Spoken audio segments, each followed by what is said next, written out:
Ассалаумағалейкум. Бұл кітапшадағы 20-шы тақырып ол құмар.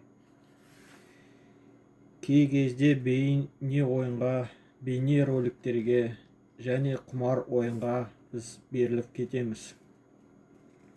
Жұмыста жүріп танки су ойынына қызығып кеттім. Бұл ойынға құмарлықпен беріліп ойнайтынмын.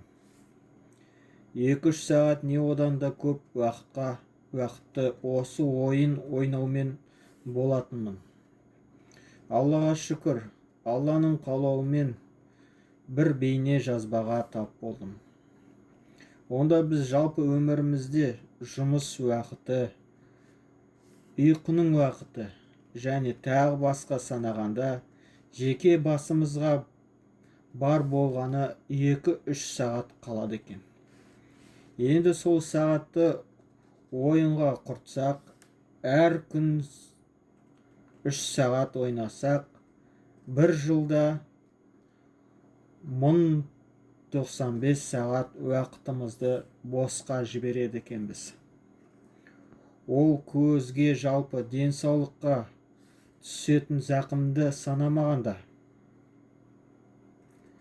құмарлықпен ақша да тігеміз. Осылайша Алланың берген адал ризығын арамға құямыз және айырыламыз. Ол ризықты бізге енді ешкім қайтарып бермейді. Қарызға батамыз. Отқанның өзінде бұл арам ақша біреудің көз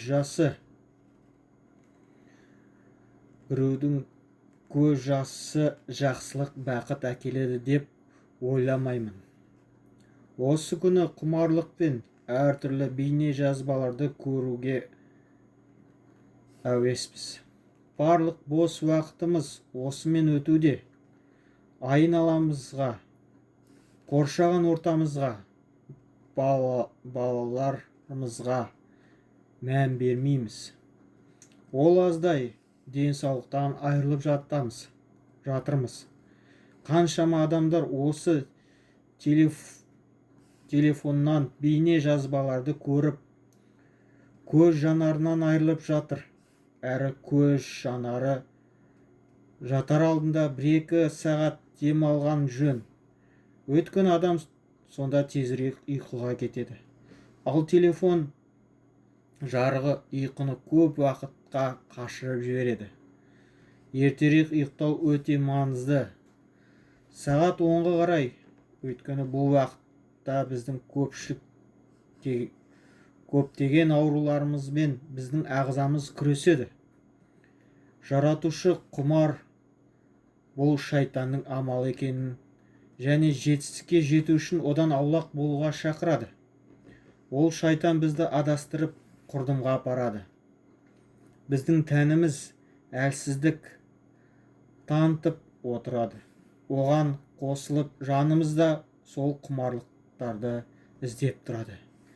Егер тәнді, жанды тәртіпке салмасақ, ақыры соны жақсылықпен бітпейді. Сондықтан өз құмарлықтарымыздың құлы болмауға тырысайық.